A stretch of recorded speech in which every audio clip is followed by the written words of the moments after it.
welcome to the Pope Prep Basketball Coaches Show. As always, joined by Dr. Charles Wade. Coach, it was a big weekend for you.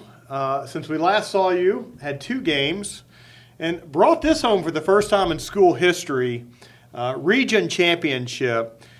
You all opened Saturday night, or Friday night, correction, the semifinals against the Innsworth. Friday night. Innsworth team. Yeah. It took care of business there. And then Saturday, a game to match all games, a heavyweight bout, just an incredible game for people that weren't even a fan of either team to watch. Yeah. Brentwood Academy, y'all ended up taking 2 of 3 on them from the year.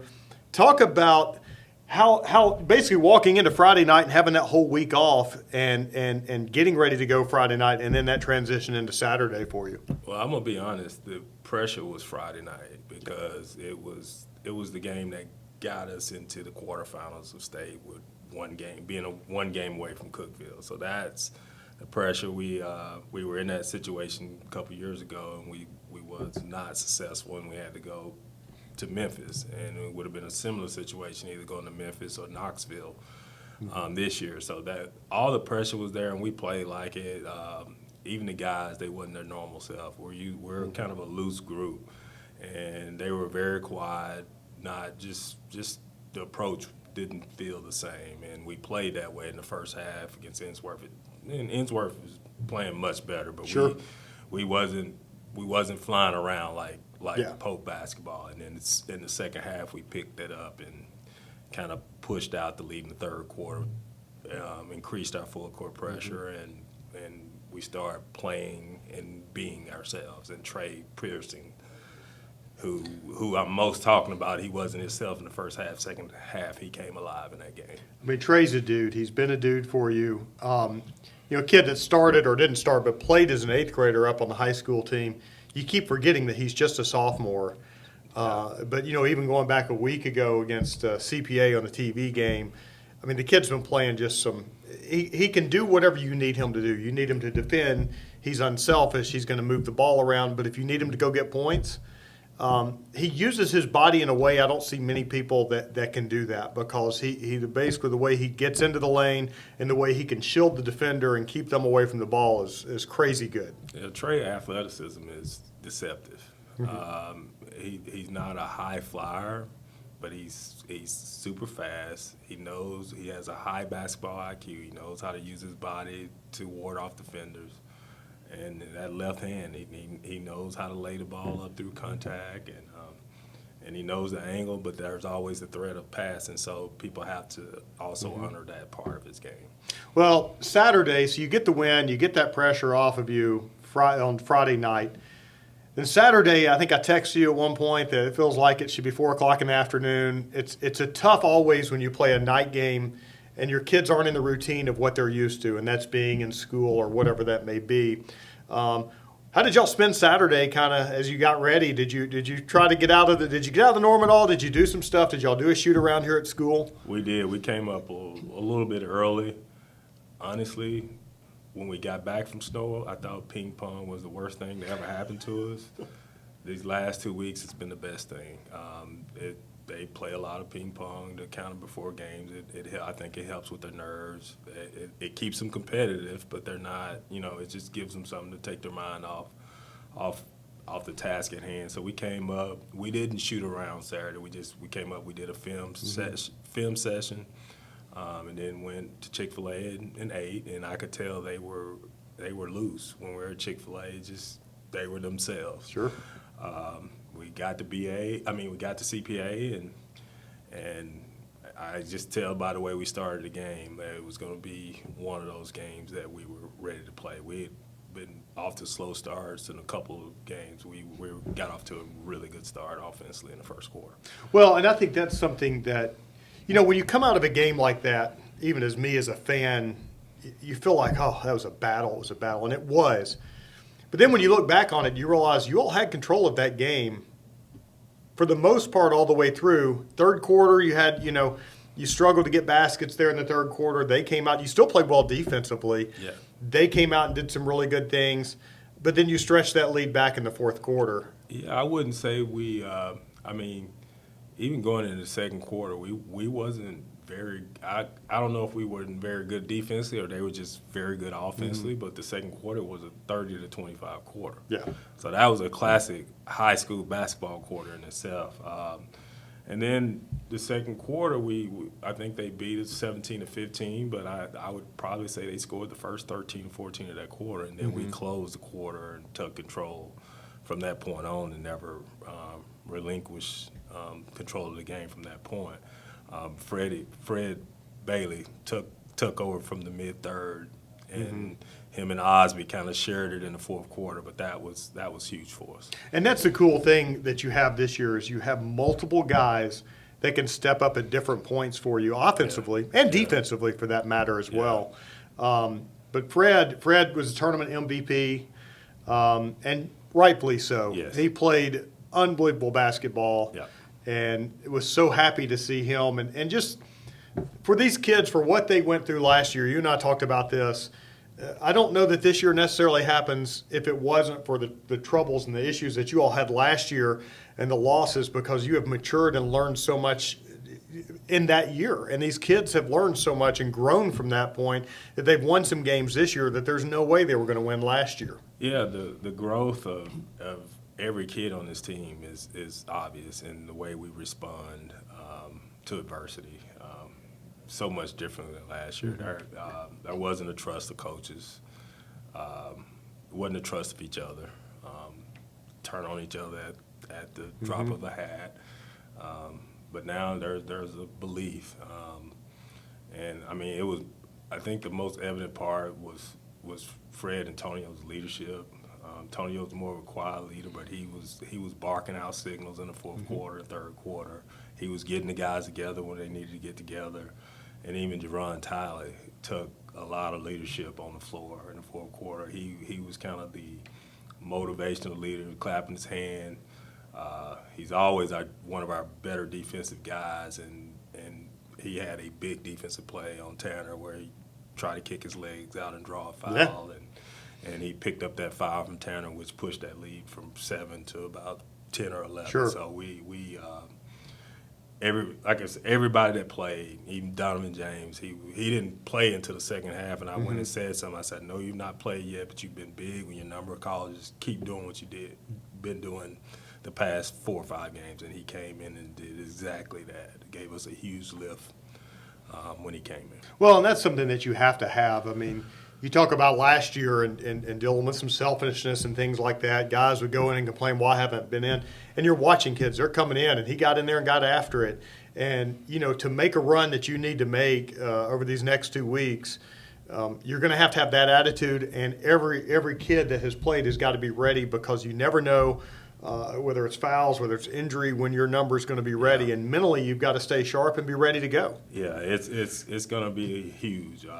That test starts Saturday. We're going to need Donovan. They got Baylor's a big basketball team. They're very physical, and we're going to need all 3 of our bigs to contribute, to go in there and try to match their physicality. There's probably going to be some foul trouble both ways, just because they pound the ball inside, and rightfully so. When you have a 6'10" and a 6'8" kid, both over 250, it's going to test us in ways that we've only been tested one time, and that was at Baylor previously. So everybody's going to be a key contributor. Yeah, and so we play Saturday night, 5 o'clock here against Baylor School out of Chattanooga.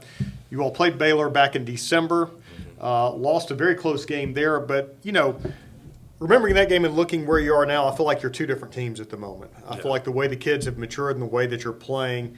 But it's going to be a test at this point going forward. There is no tomorrow if you lose. No. And every test at that point, you're going to have somebody tough to play. Yeah, I venture to say we have the toughest road.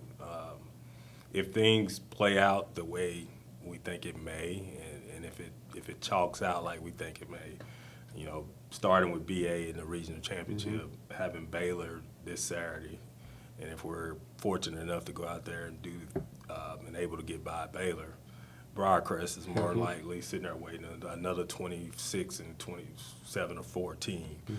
And if we're so happy to get by Briarcrest, then there's a BA either BA, Webb, and Webb has won the East Region, and they beat Baylor twice. So that's what kind of team they are. So I would venture to say if we get there, it would definitely be well earned. The only negative to you getting there is you're stuck with me for another week doing this show. I will be gladly stuck with you to get there. It's been Cookeville for us. I know people say y'all have had a great season, but to a man in that locker room, we feel like job's not finished. We're not satisfied. It would definitely not feel good to not come out of this with a victory Saturday. This has been day one what we've talked about. We wanted to get to Cookeville and we wanted to compete for a gold ball. But it's not bad to have this to show for it. First time in school history to have this. But you're right, it is. These kids have worked from the end of last year very hard to get to where they are. And again, there are no givens this time of year. There's no easy wins. Everything's going to be a challenge, and you've got to bring it every night. Certainly, if you played the way you played Saturday, I like your chances. But, you got to be ready for them to bring their best shot out at you. Yeah, and Saturday, that's going to be hard to match. I mean, we were 27 for 29 from the free throw line. We shot 6 for 12 from 3, so shooting 50% from 3 against a BA team that's really good defensively. Having a 30-point quarter and another 20-point quarter and a 17-point quarter, that's hard to duplicate, especially against that size. So we're going to have to knock down shots because the driving lanes are not going to be as accessible as they were against BA just because the big guys are going to try to clog it up. Make sure to come out Saturday night, 5 o'clock. It's going to be huge. We've got to pack the gym. Give the send-off to this team, hopefully, if they can get this win and get to Cookeville next week. We know the students are going to be there because they'll probably have an opportunity to be out of school next Thursday. So it's easy to give them that. But, Coach, appreciate it. We're going to visit with Coach Abner next. Offensive coordinator, is fair to say? Is that what we call it, basketball? Yes, and a lot more. You'll be in for a treat. The man basketball knowledge is undeniable. He knows the game up and down. He studies the game. He's a year-round basketball coach. Told him he's lucky to have the wife that he has. Absolutely. For him to be gone as much as he is, but you're in for a treat. Well, hopefully this is the first of many congratulations. We congratulate you here. Let's hope we can keep this going. Thanks a lot, Coach. Thank you. We thrive under the lights. A city of performers, putting on one heck of a show.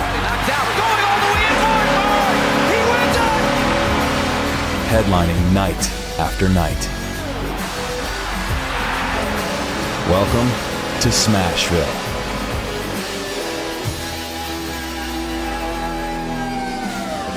Your favorite wine tasting experience is back. The Hendersonville Rotary Club's Wine and Roses Fundraising Gala. Everything you loved and more. Saturday, March the 2nd. Prepare your taste buds for elegant wines, smooth whiskeys, craft beers, and exceptional food. Browse through the silent auction, all to benefit over 25 local charities, schools, and scholarships. Wine and Roses, Saturday, March the 2nd at Our Lady of the Lake Catholic Church, Hendersonville. HendersonvilleRotary.org.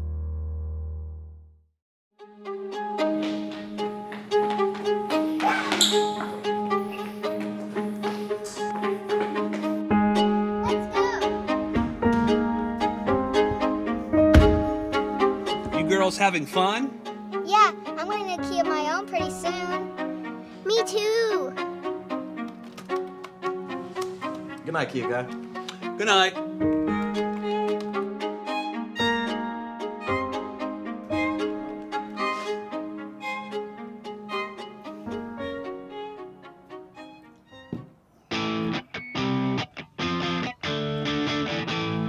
Buckle up, Dad.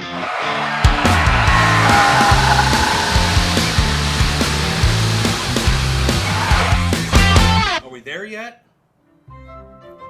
At Kia of Murfreesboro, we're here whether you're ready or not. Welcome back. It is now my pleasure to welcome assistant coach Ethan Abner, we called you the offensive coordinator. Coach Wade was talking earlier about how much your wife must love you because you do eat, sleep, and drink basketball. Welcome to the show. Tell us a little bit about people who may not be familiar with you, about your background and kind of what brought you here. Yeah, so this is only my second year at Pope, as you know. I did my student teaching here right before COVID hit when I finished up my master's degree. And then I did a stint of 2 years of teaching at a middle school in Gallatin. And then it kind of just all came back. I circled back with an opportunity to teach and coach here. And the stars aligned up, and I've been here ever since. And this is my 9th year of coaching. I did 5 years junior college, 2 years head coach at a middle school, and now this is my second year here. Well, we're happy to have you here. So let's talk a little bit about the season, specifically this most recent weekend. We talked with Dr. Wade about the BA game. First time we've ever had one of these in school history, but your work's not done. But talk about offensively what you all were able to do on Saturday and what was really a heavyweight battle between two teams. So we knew, and this was our third matchup with BA. So we had a good sample size of the first two games, but they may have, Tyler Tanner's an incredible player. He is the best, the highly ranked player in the state, but we have a better culmination of talent at the guard position. And so we knew that if we could run specific things to get their bigs into certain actions, they were going to have trouble stopping us. We were kind of okay with Tyler getting his 25 to 30, but as long as we did our job on offense, which we scored 85 points, we kind of knew that they couldn't keep up. We've been averaging, we averaged 76 points per game on the season, which I think is top 5 in the state of Tennessee, if I'm not mistaken. So our offense has never really been the problem for us this season, which is a big turnaround from last year. But we were confident going into the game. The split was good video and good film. And then me and Dr. Wade got together and we kind of both broke down what we needed to run and throw out there to finish the game.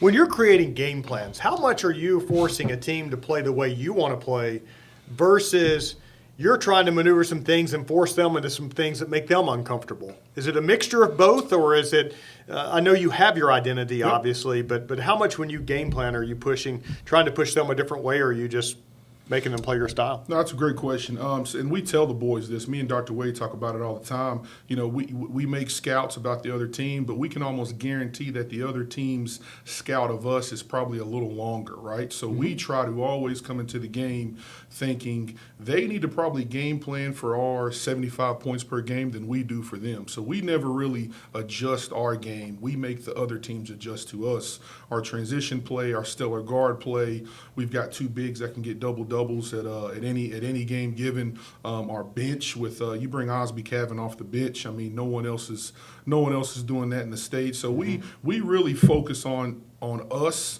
and we make other teams really try to figure out how to stop us rather than the other way around.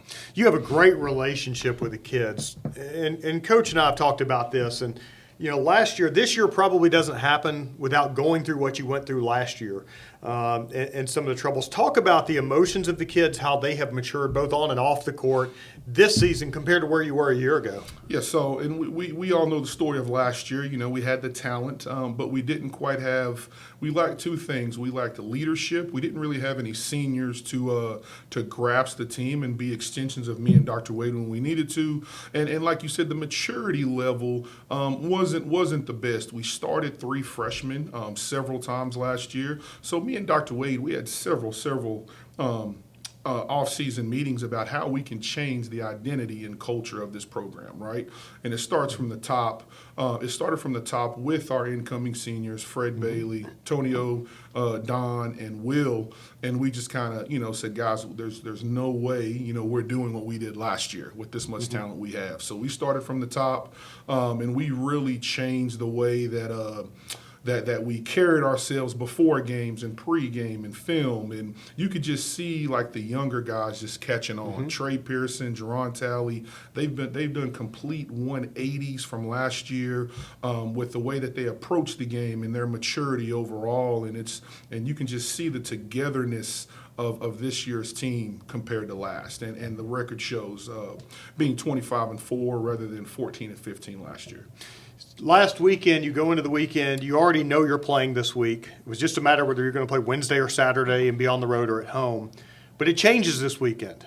It can all be over like that, and you can keep it going. There is no tomorrow. We've talked about that. Talk about how that brings, what challenge that brings as you go into a game that now they know there's no safety blanket of, well, we still got another chance to go play next week. Yeah, it all comes down to preparation, which is what we've been great at, right? Like, we break down tons of film. The scouting report is already done for Saturday. So it's really more about keeping the kids loose. We don't want the kids to be too uptight.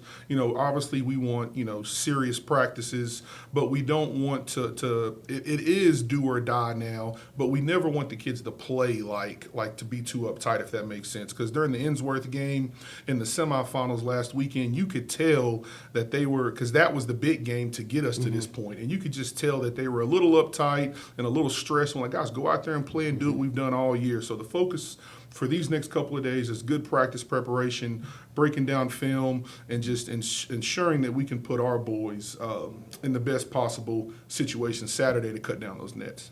Well, appreciate you, and good luck this Saturday. It's going to be 5 o'clock here at Pope against Baylor, and we're going to be joined next by senior Will Spitz. Thank you.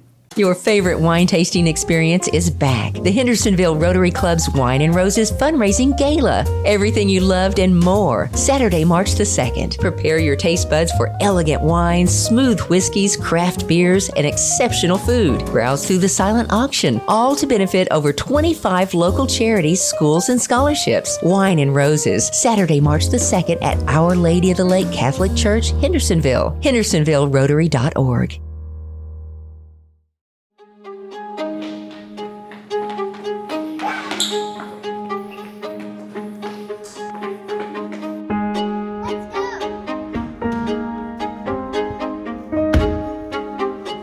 Having fun? Yeah, I'm going to key of my own pretty soon. Me too. Good night, Kia guy. Good night.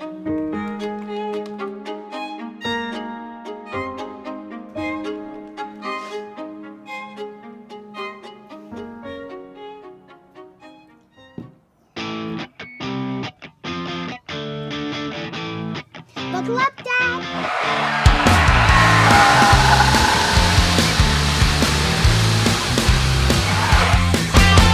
There yet? At Kia of Murfreesboro, we're here whether you're ready or not.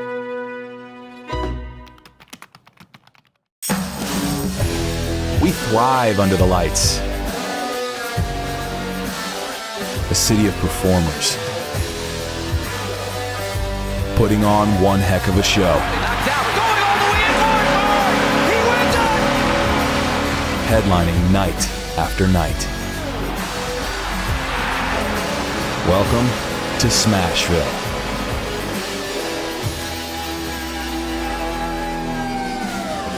We are now joined by senior Will Spence. Will, welcome to the show. Thank you.